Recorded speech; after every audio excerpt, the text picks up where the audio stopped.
Bonjour et bienvenue sur le podcast Explore Japon. Le podcast qui explore le Japon sous toutes ses coutures. Des conseils voyage, de la culture ou bien de la vie de tous les jours en passant aussi par l'apprentissage du japonais. Partons ensemble pour ce magnifique pays qu'est le Japon. Bonjour à tous, aujourd'hui on reste dans une région que je commence à plutôt bien connaître, le Kansai, et on va passer une journée précisément sur Kobe. Kobe, on connaît sa ville pour son bœuf qui est délicieux mais onéreux, et pour aussi le terrible tremblement de terre qui avait dévasté la ville dans les années 90. Kobe est très facilement accessible pour un day trip si vous logez à Kyoto ou sur Osaka. Si par exemple vous avez un JR Pass et que vous pouvez prendre un Shinkansen, donc sans payer, vous pouvez y être en une poignée de minutes, genre 10 minutes seulement. Avec un train local, il faudra compter environ 1 heure de Kyoto ou 40 minutes d'Osaka. Kobe peut être un lieu très agréable à intercaler pendant sa visite du Kansai. La ville est très différente finalement de ses deux voisines que sont Kyoto et Osaka. Kyoto, au final, ça fait un peu plus campagne ou traditionnel, avec tous ces temples autour, ces montagnes de partout, la rivière qui traverse. C'est vraiment un lieu relaxant si vous n'êtes pas entouré de touristes, voilà. Mais il y a quand même aussi tout ce côté traditionnel et c'est une des plus belles villes du monde, on ne va pas se le cacher. Osaka, par contre, est plus vivante, mais plus bétonnée. Tandis que Kobe vous apportera la joie en gros de sa marina et ses belles vues dans les hauteurs de la ville. Mais du coup, qu'est-ce qu'on peut faire à Kobe ? Vous allez me demander. Et déjà, vous me connaissez un petit peu maintenant. Pour commencer la journée, il va falloir faire une pause café. Bah oui, forcément. Et pour ça, mon préféré en ville, c'est Café Labo Frank, qui se trouve près du port de Kobe et de sa magnifique tour. Et pour y aller, je vous conseille de passer par une petite rue commerçante et le quartier de Shukagai, il me semble, Shukagai, je suis plus sûr, mais il me semble que c'est ça, où vous trouverez finalement le Chinatown de la ville. Il suffit de regarder un petit site internet, vous tapez Chinatown Kobe, vous verrez à peu près où c'est situé. Et comme dans toutes les villes japonaises, vous trouverez donc une grande rue marchande couverte, animée, et qui permet du coup de traverser une grande partie du centre-ville directement en sortant de la gare de Sanomiya, qui est la gare principale en gros du centre de Kobe. Alors le café en lui-même est à l'étage d'un petit immeuble, le premier étage, où on peut prendre un délicieux café sur un petit comptoir finalement qui va donner une vue sympa sur la rue et on va voir tous les bâtiments. Ça donne une petite vision, moi j'aime bien avoir une petite vision un peu en hauteur et de regarder la vie quotidienne des gens. Alors c'est une rue qui n'est pas très passante, pas très commerçante, mais vous allez pouvoir quand même voir passer quelques petites personnes comme ça. Enfin, moi, j'aime bien me poser dans un café comme ça et regarder un peu ce qui se passe tranquillement. Et le café est vraiment très très bon. En plus, c'est là-bas. Donc Café Labo Frank. Je vous mettrai, comme d'habitude, le lien sur explorejapon.com. Et ce qui est pratique, c'est qu'une fois que la pause café est finie, vous pourrez vous diriger directement vers une des attractions les plus connues de Kobe, qui est le port et la marina. Le port est à peine à 5-10 minutes du café à pied, donc c'est vraiment à côté. Et sur le port, vous pourrez admirer la tour très singulière qui domine le port de Kobe, qui est un petit peu l'emblème de la ville au final. À sa gauche, vous avez un musée que je n'ai jamais fait, donc je ne peux pas vraiment vous en parler. Mais vous pouvez vous balader aussi tout le long de la marina pour voir la vue sur l'autre rive, sur des grands ponts qui traversent. Et bien sûr, vous pouvez voir aussi en face Osaka. Car Kobe, Osaka, Kyoto, finalement, les trois villes sont limite... c'est limite une grosse ville géante finalement, et il y a même une mégalopole qui existe, et on considère que le coin de cette région-là fait 20 millions d'habitants entre Kobe, Osaka et Kyoto, et toutes les villes qui sont autour et qui forment finalement une très grosse ville, une très très grande ville, un peu comme Tokyo. Je pense qu'un jour, je dis pas que les trois villes se réuniront, mais ça fait quand même un vrai gros centre, et même si vous êtes dans les hauteurs, vers Nara par exemple, vous pouvez réussir à voir... je ne sais plus dans quelle montagne c'est, il faudra que je recherche, mais je vous ferai sûrement un podcast sur cet endroit. Et en fait, on a une très belle vue sur toute cette zone-là, et on se rend vraiment compte que c'est une ville géante. Il y a très peu d'espace finalement, parce que quand on est vers Kyoto, on se dit il y a de la verdure, il y a des coins qui sont tranquilles, il y a des petites villes qui ont l'air un peu peinardes. Mais finalement, quand on se met en hauteur, on voit qu'il y a vraiment une zone qui s'étend de Kobe à Kyoto à Osaka, et c'est gigantesque. Mais revenons à Kobe et à sa marina. En fait, en plein centre, il y a un Starbucks qui peut être un endroit aussi sympa pour se poser. Si vous n'êtes pas forcément un fan de café, mais que vous aimez bien faire un petit déjeuner, vous aimez bien les Starbucks, je vous conseille celui-là parce qu'il a une vue sur la marina, il est plutôt chouette. En plus, il y a un petit étage qui n'est pas très grand, mais vous pouvez voir du coup la mer ou la fameuse tour de Kobe. Vous avez une vue qui est plutôt sympa de ce Starbucks, donc why not de se poser là-bas, ça peut être agréable. Et toujours sur la marina, il y a un gros centre commercial sur plusieurs étages où vous trouverez principalement finalement des restaurants de toutes sortes. Il y a des pizzerias, il y a des restos à brochettes, il y a des restos à sushi, il y a vraiment à boire et à manger, il y a des bars aussi. Il y a de quoi faire si vous voulez manger sur place au final. Moi, je vous conseille de visiter ce petit coin car sur les différentes terrasses, on a là aussi une superbe vue sur le port et vous pourrez faire des photos assez chouettes directement un peu en hauteur sur les terrasses de ce centre commercial. Pas très loin, pour les enfants, il y a aussi un centre qui s'appelle Ampaman, qui est un des héros préférés des enfants japonais. Là aussi, je ne pourrais pas vous en parler, je n'ai jamais testé, mais a priori, les enfants japonais adorent aller là-bas. Je pense que c'est un passage obligé pour les parents quand ils vont visiter Kobe pour les enfants.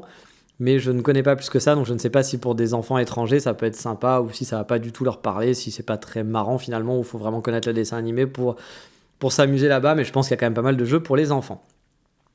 Un autre coin qui est très connu par les touristes, c'est le vieux quartier de Kitano, qui se situe dans les hauteurs de la ville près du mont Roko, dont je parlerai un petit peu plus tard dans ce podcast.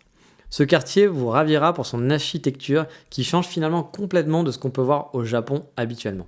Ici, il y a plein de cafés, des restaurants un peu branchés dans ces bâtisses qui sont vraiment surprenantes. Là aussi, si vous êtes un fan de Starbucks a réussi à bien se placer avec une architecture originale dans un de ses bâtiments justement. Et quand je dis original, c'est parce que ce sont des maisons qui ont été construites par des étrangers au 19e siècle lorsque le Japon s'est ouvert justement aux étrangers. Kobe étant un port, il y a eu beaucoup de gens venus d'Europe et d'un peu partout qui se sont installés dans la ville et le résultat est vraiment plaisant. C'est un des power spots de la ville à ne pas louper. Même si vous êtes allé au Japon pour voir du Japon, pour voir vraiment de l'architecture japonaise, c'est vraiment super agréable de se promener dans ces petites ruelles et de se perdre. Et puis ça fait des très belles photos aussi. Vous allez adorer, j'en suis sûr. Ensuite, si vous voulez avoir un bon point de vue sur la ville, vous avez le choix par exemple. Il y a plusieurs montagnes en fait dans Kobe, des randonnées qui sont possibles où on peut avoir vraiment une vue assez chouette. Et le premier dont j'ai envie de vous parler, c'est le Nunobiki Herb Garden. Un téléphérique qui part de la gare en fait Shinkansen au nord de la ville qui peut vous amener directement donc, vers une montagne et ça vous amènera en fait dans un parc aux fleurs que vous pourrez visiter. Vous pourrez donc vous arrêter au premier téléphérique et remonter tranquillement ce parc aux fleurs ou faire l'inverse, aller au dernier téléphérique et redescendre le parc aux fleurs. Alors attention, bien sûr, l'entrée est payante avec le téléphérique, c'est compris. Et je vous conseillerais plutôt de le faire en fin de journée quand la nuit va tomber. Alors peut-être un petit peu avant. Comme ça, vous avez le temps de visiter le parc aux fleurs et de se balader. Parce qu'au bout d'un moment, en fait, le parc va fermer, mais vous avez toujours accès au téléphérique. Donc il faut bien calculer. Mais une fois que la nuit est tombée, en dernier étage en fait, du téléphérique, on peut avoir une vue imprenable sur la ville qui est illuminée. Et c'est vraiment magnifique. On peut faire de très jolies photos.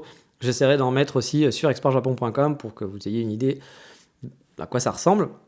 Et vous avez aussi des randonnées qui partent d'en haut du téléphérique. Ça, je n'ai jamais fait parce que je pense qu'il faut partir vraiment tôt le matin et se faire des randonnées en montagne. Vous pouvez redescendre à pied aussi, ne pas suivre le téléphérique et redescendre à pied. Je vous raconterai un jour une anecdote parce que j'étais enfermé en fait dans le parc aux fleurs car j'ai voulu faire une randonnée qui commençait à faire nuit, qu'on ne voyait plus rien et ça a été une sacrée aventure. Mais ça, j'en parlerai un autre jour, je pense, quand je reviendrai sur Kobe parce que j'aurai l'occasion de vous parler un peu plus de Kobe, surtout que je pense y aller un petit peu pour découvrir des zones un peu plus cachées. Pour l'instant, j'y suis allé de mémoire 2 fois ou 3 fois.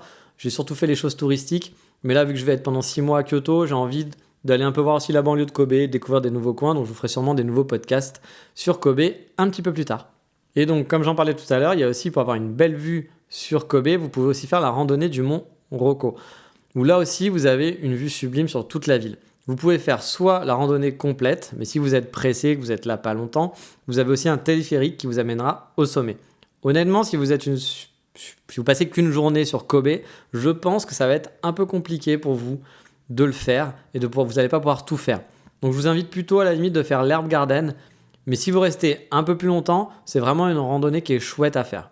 Ensuite, on va aller dans un style totalement différent et si vous êtes geek et que les robots géants ça vous parle, vous pouvez faire un petit crochet pour admirer la statue de Tetsujin 28. Je ne sais pas si on dit en japonais, si on dit en anglais, mais voilà, Tetsujin 28, on va l'appeler comme ça. Il faut qu'on ait une quinzaine de minutes du port, en gros, en train ou en métro. Je ne sais plus si c'est un train ou un métro. Et on arrive ensuite dans une zone commerciale qui n'a honnêtement peu d'intérêt, soyons honnêtes, à part de voir cette grosse statue de robot géante qui en plus a une pose vraiment cool et qui est beaucoup plus stylé finalement que le gros Gundam qui est le gros robot à Tokyo qui est à Odaiba.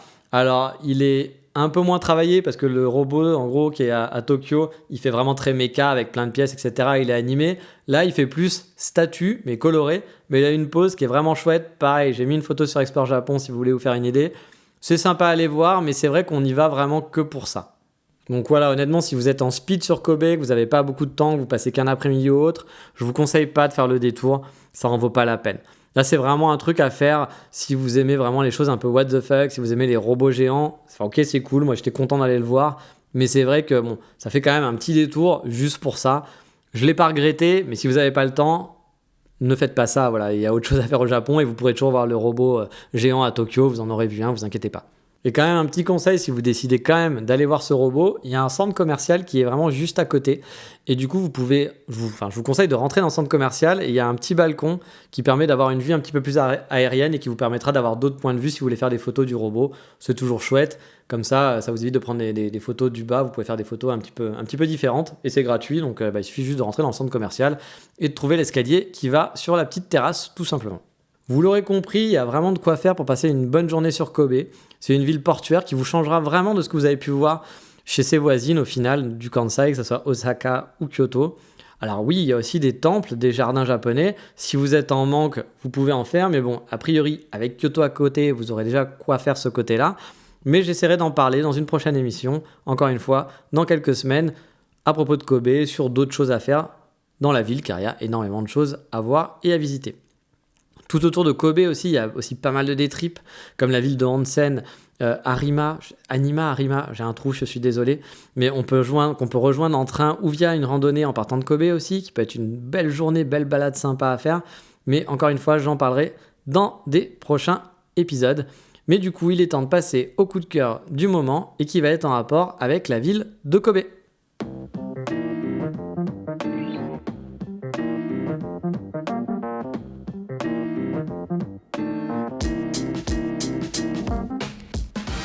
Et oui, le coup de cœur du moment sera en rapport avec la ville de Kobe, car oui, les Japon Safari ont annoncé il y a quelques semaines avoir ouvert un safari sur Kobe. Alors ça peut être un super moyen, je pense, de découvrir la ville. J'avais déjà fait un épisode sur les Japon Safari au tout début de ce podcast, c'était un des premiers épisodes, on en est quand même à l'épisode 30, j'en suis pas peu fier, on continue, et j'espère que ça vous plaît et que ça continue de vous plaire. Et donc vous savez tout le bien que je pense des Japon Safari et de cette expérience quand on visite le Japon. Encore une fois, je ne suis pas du tout sponsorisé, donc j'en parle vraiment qu'en tant qu'ancien client. J'ai adoré moi les Japon Safari. Donc du coup, je vous invite donc à aller sur leur site pour découvrir ce nouveau safari. Je pense que vous ne serez pas déçus. Je ne l'ai jamais fait du coup le safari sur Kobe. Moi j'ai fait Kyoto, j'ai fait Osaka, j'ai fait Tokyo, j'ai fait Hiroshima avec eux. Mais vu que Kobe est une ville quand même qui est très photogénique, je suis sûr que les safaris de Kobe auront plein de coins vraiment chouettes à vous faire découvrir et plein de plans photos pour faire des super photos de la ville. Donc honnêtement, si vous pensez passer un jour, soit vous avez déjà fait des safaris avec eux ailleurs et que vous voulez essayer l'expérience, n'hésitez pas, je pense que ça sera plutôt chouette. Ou si vous avez les moyens de faire tous les safaris, ça risque de vous coûter quand même assez cher si vous les faites tous sur un voyage.